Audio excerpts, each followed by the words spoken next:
Meus irmãos, o que determina o crescimento de alguém dentro do reino de Deus?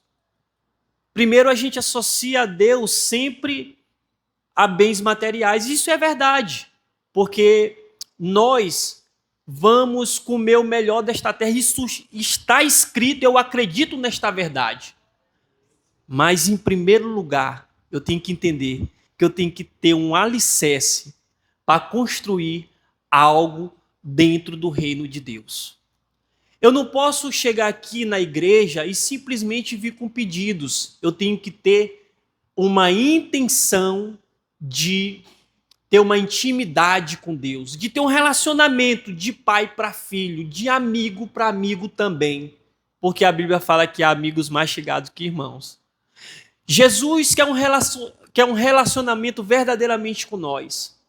Jesus não quer simplesmente que você chegue aqui com um pedido, e é claro, você é legítimo você trazer um pedido para Deus, mas Jesus também quer que você se relacione com Ele. E ele faz uma pergunta no versículo 46, ele diz assim: por que me chamais Senhor, Senhor, e não fazeis o que vos mando? É uma pergunta retórica. É uma pergunta que nós devemos fazer e nós já sabemos a resposta. Se eu chamo Senhor, Senhor, por definição da palavra, é Ele que manda. É Ele que dá as coordenadas, é Ele que instrui a gente para que a gente possa alcançar aquilo que nós tantos precisamos. Jesus, Ele vai nos instruir. Porque quando eu pergunto para vocês, eu até anotei aqui, quando falamos de crescimento, o que vem à mente a princípio?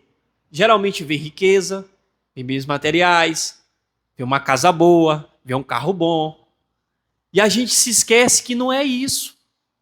Isso é a construção. Quem aqui entende um pouco de construção vai entender o que eu estou falando. O que a gente constrói em cima é o que é visível, mas o que a gente constrói embaixo a gente não vê. É assim que Jesus quer que nós construamos com Ele. Primeiro nós temos que construir um relacionamento, é o alicerce, é o fundamento, e esse fundamento se chama Jesus Cristo. Ele quer que você, meus irmãos, ore. Não precisa orar só aqui na igreja, para todo mundo ver. Ele quer que você ore no seu quarto, no seu íntimo, que você busque a Ele quando ninguém está vendo. É o alicerce, é o fundamento. É a sapata de um prédio. Quem aqui entende engenharia vai saber o que eu estou falando. É o alicerce, é aquilo que ninguém vê, mas que é aonde se firma toda a construção. É assim que Deus quer que nós nos relacionamos com Ele. Jesus quer um relacionamento por inteiro. Primeiro a gente cava. Primeiro a gente fundamenta, a gente bota o alicerce, depois a gente constrói. As bênçãos, meus irmãos, elas são o resultado de um relacionamento com Deus. Ela não é o fator principal, ela é só simplesmente o resultado. Tudo aquilo que você tem, tudo aquilo que você constrói com Jesus Cristo é simplesmente o resultado de uma vida com Deus. Amém? E ele diz assim no versículo 47, todo aquele que vem a mim e ouve as minhas palavras. Jesus falou todos. Ele não disse o rico, ele não disse o pobre, ele não disse o preto, ele não disse o branco, ele não disse o gordo, ele não disse o magro, ele disse todos. Jesus não rejeita ninguém.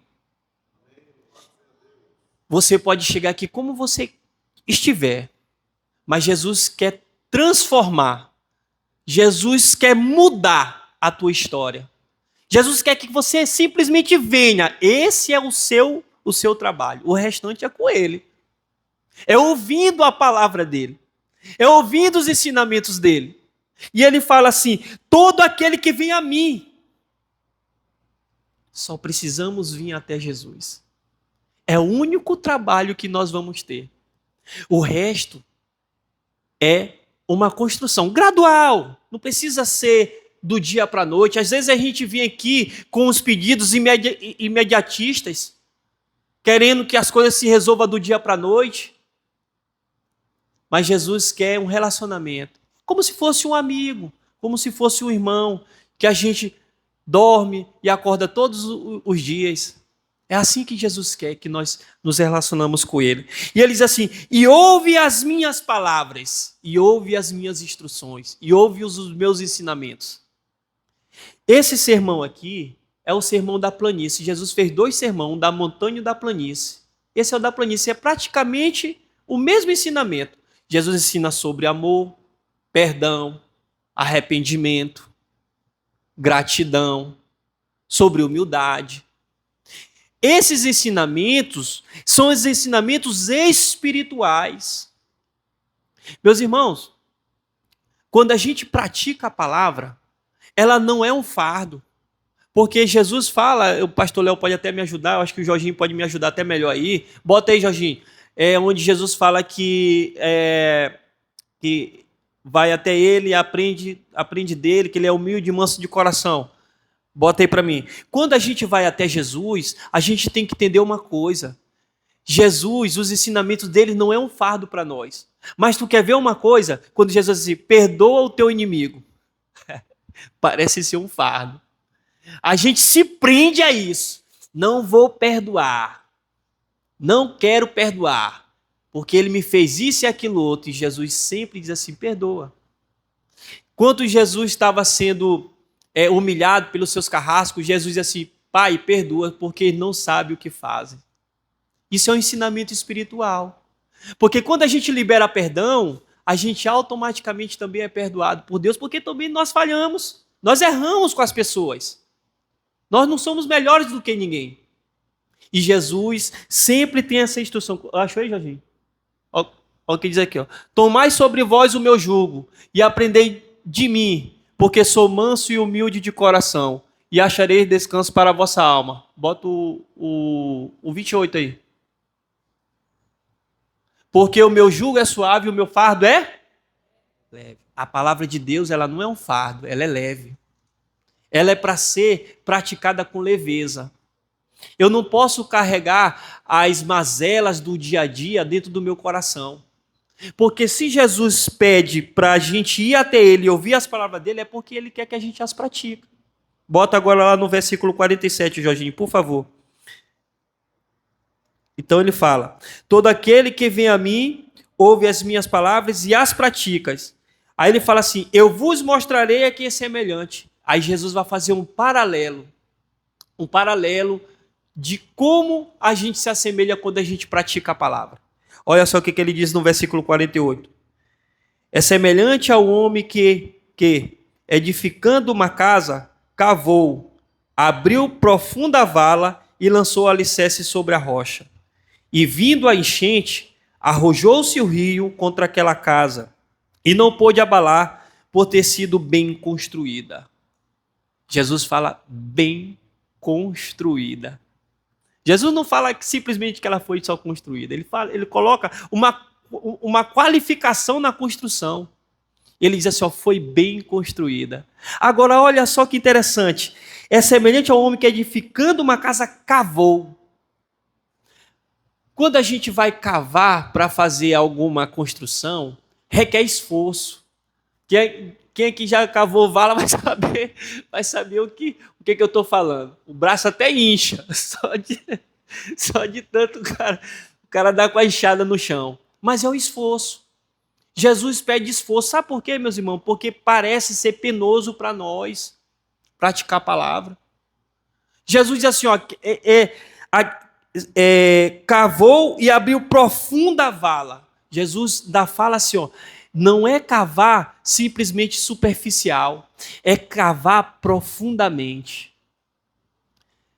Meus irmãos, aqui eu vou confessar uma coisa para vocês, porque a palavra de Deus, ela sempre diz aqui que a gente tem que confessar as nossas culpas uns aos outros. E eu vou confessar algumas coisas aqui para vocês sim, porque eu não sou melhor do que ninguém, eu sou falho tanto quanto vocês. E em um dado momento, a gente esfria na fé. Isso é normal, entre aspas. Mas o que a gente tem que reconhecer é que quando a gente está frio, a gente deve retornar ao que a Bíblia vai falar do primeiro amor. Quer ver uma coisa? Quando a gente está querendo uma coisa, uma vez eu escutei essa frase, onde há uma vontade, há uma maneira. Quando a gente está querendo uma coisa, a gente vai encontrar uma maneira de conquistar aquela coisa. Às vezes, não é assim com Deus. Às vezes, a gente se esquece. Às vezes, nós nos esquecemos de buscar a Deus e a gente esfria na fé. E a gente começa a ler a palavra menos, a orar menos. Isso já aconteceu comigo. Graças a Deus eu tenho uns amigos aqui onde eu posso confessar. Estou confessando aqui para vocês agora, mas antes eu confessava com os meus amigos. Eles estão aqui. Estou olhando para eles. Pastor Léo e o meu irmão Henrique aqui. Sempre eu converso com eles. Meu irmão, eu estou fraco. Assim que nós devemos ser com Jesus Cristo. É legítimo eu desabafar com um amigo? É. Mas eu tenho que desabafar com o amigo dos amigos, o Senhor dos senhores, o Rei dos reis. Eu tenho que desabafar com Jesus Cristo. Eu tenho que buscar mais dele. Eu tenho que dizer assim, Jesus, eu estou fraco. Ser honesto, ser sincero com Deus. Cavar profundo, é isso. Sinceridade do coração. É falar para Deus assim, Senhor, eu estou fraco, eu não estou afim, eu não quero mais, eu preciso, Pai. Eu preciso das tuas instruções. Eu preciso buscar mais do Senhor. E às vezes o que torna penoso para nós é exatamente isso. É porque a gente não reconhece. O não reconhecimento de um erro, meu irmão, é a pior coisa que o ser humano pode ter na vida. Mas aqui eu vou trazer uma história para vocês, dentro da própria palavra, de um fato real, de quando a pessoa começa alguma coisa e em algum dado momento ela erra, ela tem que parar, baixar a temperatura, botar, nivelar e depois começar tudo de novo. Vou contar uma história para vocês. Existia um rei chamado Davi. Davi foi um rei que foi escolhido segundo o coração de Deus. Olha só a responsabilidade que ele tinha. Foi o próprio Deus que escolheu Davi. E Davi, um belo dia, ele intentou dentro do seu coração, no começo do seu reinado, ele intentou dentro do coração dele levar a arca, que era o símbolo da presença de Deus, para o seio político e religioso do povo de Israel. Coisa legítima, boa, interessante. Só que aí, meus amigos, Davi fez a coisa de qualquer jeito. Jorginho, coloca aí para mim, a gente vai ler esses versículos aqui. Jorginho, coloca aí para mim, 1 Crônica, capítulo 13, bota no 1. Em um dado momento, ele reconheceu que ele estava errado. Mas, meus irmãos, aqui vai um ensinamento do rei Davi. Boas intenções não substituem a obediência da palavra de Deus. Davi era um rei segundo o coração do próprio Deus, mas isso não dava carta branca para ele fazer as coisas da maneira como ele achava que deveria fazer. Davi, a intenção dele foi boa. Eu lendo o texto, eu vejo só intenção boa. Mas, como dizem por aí, o ditado diz assim, de boa intenção o inferno está cheio. Então a gente tem que tomar cuidado com as nossas intenções, se ela não tiver condizente com a palavra de Deus. Olha só o que diz aí. Ó. Consultou Davi os capitães de 1000 e os de 100 e todos os príncipes. Bota o 2. E disse a toda a congregação de Israel, se bem vos parece, olha aqui, se bem vos parece, a condicionante se bem vos parece, e se vê isso do Senhor, nosso Deus, enviemos depressa mensageiro a todos os nossos outros irmãos, em todas as terras de Israel, e aos sacerdotes, e aos levitas, com eles, nas cidades e nos seus arredores, para que se reúna conosco. Tornemos a trazer para nós a arca do nosso Deus, porque nos dias de Saul não nos valemos dela. Aqui Davi, ele quer reentregar um símbolo que era a presença de Deus, a arca da aliança, ao seio do povo de Israel, porque ela foi negligenciada pelo rei anterior, chamado Saul. Saul, meus amigos, ele fazia tudo do jeito que ele queria, até que um belo dia Deus disse assim, ó, não quero mais ele. Assim que a gente deve entender. A gente tem que tomar um cuidado da gente não fazer as coisas da cabeça, e vai ter uma hora que Deus vai se cansar. Como Deus se cansou de Saul.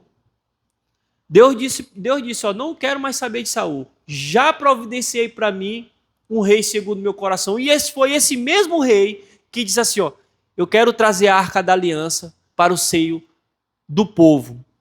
Porque o povo negligenciou, ou melhor, o rei negligenciou a arca. Parece uma intenção legítima, intenção boa. Mas olha só, continuando. 4. Então toda a congregação concordou em que assim se fizesse, porque isso pareceu justo aos olhos do povo. Pareceu justo. Essa palavra é perigosa, meu irmão. Porque nem tudo que parece é. Às vezes você pode ter um irmão gêmeo idêntico, mas não é ele. Você não é ele. Quem aqui está conseguindo compreender? Glória a Deus. Então aqui, pareceu justo. Agora olha só aqui. Puseram a arca de Deus num carro novo e a levaram da casa de Abinadab. E Uzá e Aió guiavam o carro. Aqui vai o primeiro erro, meus irmãos. Aqui é o primeiro erro.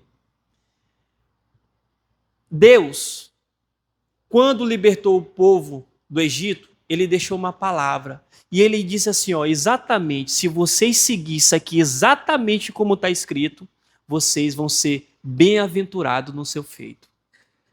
Só que Davi negligenciou isso. Davi, um rei segundo o coração de Deus, negligenciou essa passagem. Porque a arca não era para ser levada em um carro. Carro, nessa época, era carroça. Não era para ser levado em um carro. E a intenção é até boa, porque ele bota um carro novo. Intenção boa.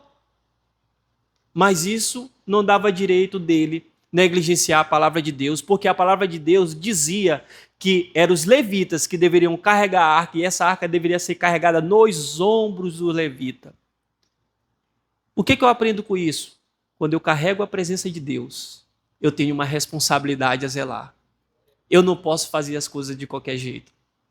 Eu não posso fazer as coisas do meu jeito. Por isso que Jesus pergunta, por que vocês me chamam de Senhor e Senhor não faz o que eu digo?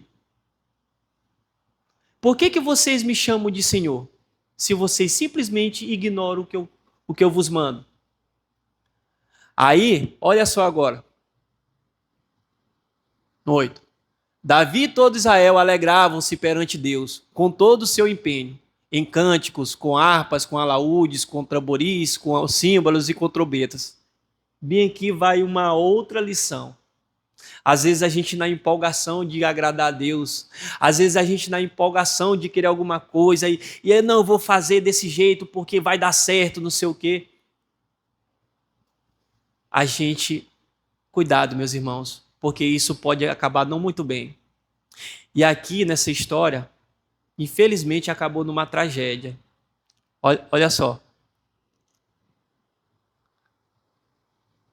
Quando chegaram à eira de Quidom, estendeu Uzá a mão a arca para segurar, porque os bois tropeçaram. Então a ira do Senhor se acendeu contra Uzá e o feriu, por ter estendido a mão à arca, e morreu ali perante Deus. Meus irmãos, empolgação, fazer as coisas de qualquer jeito, dentro do seio do Pai, não é muito bom. Eu tenho que usar a razão, porque a palavra de Deus diz assim, ó, amai o Senhor teu Deus de todo o teu entendimento. Eu tenho que usar a razão, eu tenho que estudar a palavra. Senhor, consultar. No versículo 1, vocês perceberam que Davi não consultou a Deus. Davi consultou os capitães, Davi consultou todo o seu exército, mas se esqueceu de consultar a Deus. Agora, olha só o que aconteceu. Uma morte. O que eu aprendo com isso, meus irmãos? Às vezes eu estou com um projeto bom. Um projeto que Deus colocou dentro do meu coração. Mas aí eu, na empolgação, quero fazer de qualquer jeito, esse projeto pode morrer. Esse projeto pode não chegar à devida conclusão. Esse projeto simplesmente pode desaparecer. Por quê? Porque eu não estou fazendo as coisas como Deus manda. Meus irmãos, se você tem alguma coisa a se resolver com Deus ou com alguém que Deus manda, se resolva. Porque talvez a tua oração ainda não foi atendida devido a isso. Porque Deus não vai mudar o princípio dele. Deus não vai mudar o princípio dele. É nós que devemos nos adaptar ao princípio de Deus. Uma vez eu estava conversando com o meu pastor Paulo Guilherme e eu falei para ele, pastor, eu tenho muita raiva, eu tenho muito isso, eu tenho muito aquilo, pastor, eu sou nervoso. Ele, Paulo, muda. Muda. Porque Deus não está nem aí para ti, não. Ele ainda falou assim mesmo para mim, Deus não está nem aí para ti, não. Deus não vai duelar contigo, Paulo. É você que tem que se adaptar ao princípio dele. Se você quiser viver o extraordinário de Deus, muda. Aí eu olhei para ele, eu não gostei muito do que ele me falou não, mas disse, meu pastor, 50 anos de ministério, ele sabe o que fala. Então eu comecei a trabalhar isso. Eu ainda sinto raiva? Claro que eu sinto, mas só não dou mais vazão a isso.